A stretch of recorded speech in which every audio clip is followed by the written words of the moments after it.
Bonjour tout le monde et bienvenue dans Découvre Bitcoin, je suis Roxy et aujourd'hui je réponds à vos questions par rapport à Bitcoin. Nous avons la question de Grégoire à nouveau, merci à toi de poser autant de questions. Trop cool, je montrerai à mon frère. On est sur la vidéo de Stacking Sat, c'est important. Pourquoi est-ce que tu conseilles en même temps de ne pas réutiliser les adresses mais tu utilises toujours la même pour dollar cost average? Merci Roxy.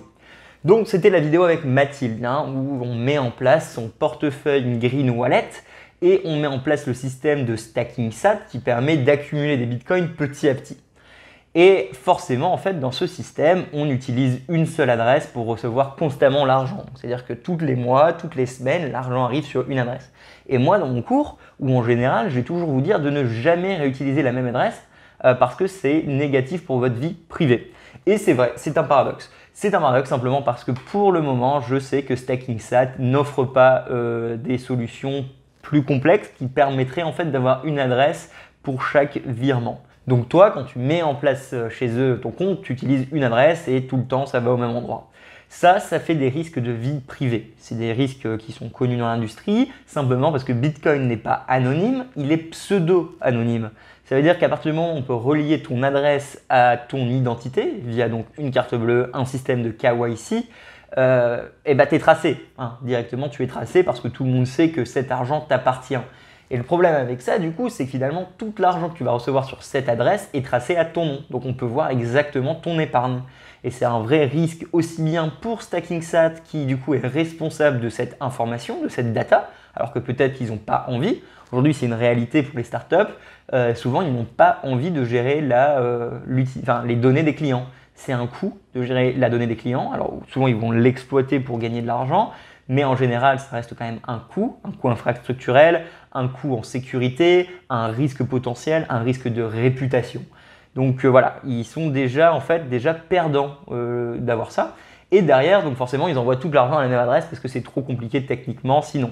Il y a également un autre problème à ça, que je sais parce que j'ai parlé avec les créateurs, etc. C'est de faire comprendre aux gens comment techniquement on résout ce problème. En fait, quand vous créez un portefeuille, vous avez donc une adresse qui est ce que vous pouvez envoyer et quand vous appuyez sur le bouton recevoir, vous pouvez créer d'autres adresses. Ils sont toutes reliées ensemble et il y a quelque chose qu'on appelle un Xpub qui peut permettre d'avoir en fait beaucoup d'adresses d'un coup, pour le faire simple, et comme ça, on pourrait avoir une nouvelle adresse pour chaque transaction. Le problème, c'est que d'intégrer quelque chose comme une Xpub chez Stacking Sat, expliquer à des clients qui sont donc des premières personnes qui rentrent dans l'industrie, des débutants, des no-coiners, des gens qui veulent simplement mettre un petit peu de côté. Ce qui est donc le principe de dollar cost average, c'est simplement pas s'y préoccuper, le mettre en place une fois, arrêter, ne pas y penser et ça stack automatiquement.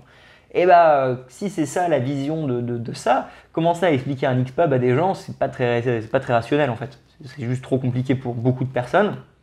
Même moi y compris, techniquement il m'a fallu du temps pour y arriver. Donc je pense pas que ça soit rationnel pour tout le monde. Donc c'est un petit paradoxe en mode oui, je suis d'accord, il ne faut pas réutiliser l'adresse. Donc si jamais vous êtes avec votre portefeuille et que vous devez demander de l'argent, créez une nouvelle adresse à chaque fois. Si jamais vous faites des factures clients, créez une facture client différente pour chaque client. Ne réutilisez pas vos adresses quand vous retirez l'argent de Coinbase ou Kraken. Essayez vraiment de ne jamais réutiliser les mêmes adresses parce que ça permet donc de gagner en vie privée. Il y a des solutions qui le font automatiquement pour vous comme BTCP Server. Par contre, pour le cas de cette vidéo et donc pour répondre à tes questions, pour Stacking Sat, en fait, c'est juste trop compliqué. Et donc pour le moment, ce n'est pas une option qu'ils ont. À ce qu'elle arrivera, ça va vraiment dépendre de l'évolution du marché, des risques, etc. Donc je ne peux pas répondre à leur place. Quelqu'un de Stacking Sat qui m'écoute, répond en commentaire si vous avez plus de visibilité là-dessus. Personnellement, je n'en ai pas pour vous répondre. Mais voilà, donc réutiliser une adresse, évidemment, ça implique des risques. Ça implique des risques de vie privée parce que du coup, tout est traçable vers vous. Changer d'adresse permet d'optimiser ça. Faites-le, c'est important. J'espère avoir répondu à ta question, Grégoire. Merci beaucoup d'en poser beaucoup et puis ils sont assez pertinentes en fait, donc c'est plutôt cool. Abonnez-vous, likez, mettez-moi un pouce, une cloche, tout le bazar, vous connaissez les deals. Mettez-moi d'autres questions pour que je puisse y répondre si ça vous intéresse. Je vous vois très bientôt chez Roxy et à la semaine prochaine. Tout le monde doit devoir faire un choix dans le futur. Adopter Bitcoin ou l'ignorer? Ça va être lequel le vôtre?